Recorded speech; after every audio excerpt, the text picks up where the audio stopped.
जी दोस्तों, तो बात करते हैं यमन के हूतियों की। आप सब ने ये खबरों में सुना तो होगा कि यमन के हूती जो हैं वो यूरोप और अमेरिका में आने वाली जितनी भी कश्तियां हैं या उनका कोई ना कोई मालक इसराइली या यहूदी होता है, या वैसे भी कुछ बरतानवी कार्गो शिप्स को दोस्तों हूती जो थे वो बड़े अरसे से अब गोला बारूद फेंक के, मिसाइल फेंक के हरास कर रहे थे। कभी कार्गो शिप के अमले को अगवा कर लेते थे और कभी अपनी बदमाशी रेड सी के ऊपर लगा रहे थे और यही कह रहे थे कि जब तक इसराइल जो है वो अपना हमला हमास के ऊपर बंद नहीं करेगा तो यमन के हूती इसी तरह हमले करते रहेंगे। हालांकि आपने देखा कि वही यूनाइटेड नेशन जो कि सीज फायर की बात करती है अब बिल्कुल खामोश है और कोई भी बयान नहीं दे रही कि यमन के हूतियों को आप इंटरनेशनल लॉज की वायलेशन कर रहे हैं, और यूनाइटेड नेशन जो है वो बिल्कुल सत्तू पी के सोई हुई है। और दूसरी तरफ देखें कि जब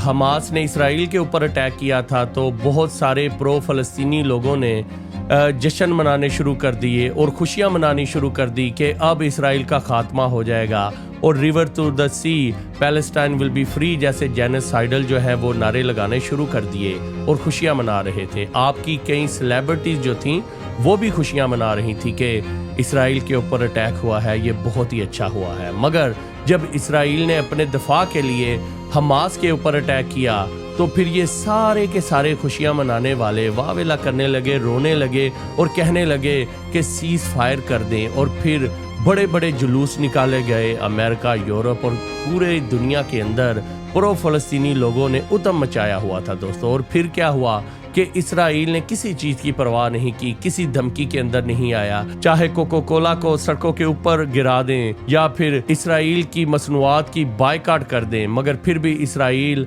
अपने दफा के लिए अभी भी ये जंग लड़ रहा है। और दूसरी तरफ देखिए कि अब ये यमन के हूती जो कार्गो शिप्स को अटैक कर रहे हैं तो जितने भी प्रो फलस्तीनी हैं वो खुशियां मना रहे हैं और शुरलियां पटाखे टिकटॉक, सोशल मीडिया के ऊपर, यूट्यूब, ट्विटर के ऊपर फेंक रहे हैं और जश्न सा समा है कि हूती जो है वो अब यूरोप, अमेरिका और इसराइल को मजा चखा रहे हैं। और अब देखिए कि अमेरिका और बरतानवी जहाज़ों ने अब जवाबी हमले शुरू कर दिए हैं। और दोस्तों आपको बताता चलूं कि आज अमेरिका और बरतानवी बहरी जहाज़ों ने हूती ठिकानों के ऊपर अटैक किया जो कि यमन के अंदर हैं। अगर हूती बागी जो हैं ये बाज ना आए तो उनको और ज्यादा कहर का सामना करना पड़ेगा। यूरोप और अमेरिका और नेटो की फोर्सेस बड़ी बहादुरी के साथ इनका खात्मा करेंगी। और फिर यही लोग जो अब जश्न मना रहे हैं हूती रेबल्स का, अब ये फिर यही लोग रोएंगे कि यमन के अंदर जुल्म हो रहा है, यमनी हूतियों को मत मारें, ऐसा मत करें। जुलूस निकलेंगे, जलसे होंगे और फिर यूनाइटेड नेशन भी हरकत में आएगी और सीज फायर का राग अलापेगी दोस्तों। तो मेरा कहना ये है कि जब हमास और हूती हमला करते हैं तो प्रो फलस्तीनी जश्न मनाते हैं और जब इनके ऊपर दफाई हमले होते हैं तो यही लोग फिर रोते हैं कि इंसानियत के साथ जुल्म हो रहा है, कि सीज फायर कर दें, सीज फायर कर दें। दोस्तों क्या ये मुनाफकत नहीं है? आपका इसके बारे में क्या ख्याल है? कमेंट्स में जरूर बताइएगा। और अगर आपको मेरी ये वीडियो अच्छी लगी या इस तरह की मजीद वीडियोस देखना चाहते हैं तो मेरे इस चैनल को सब्सक्राइब कर लीजिएगा। मिलते हैं नेक्स्ट टाइम।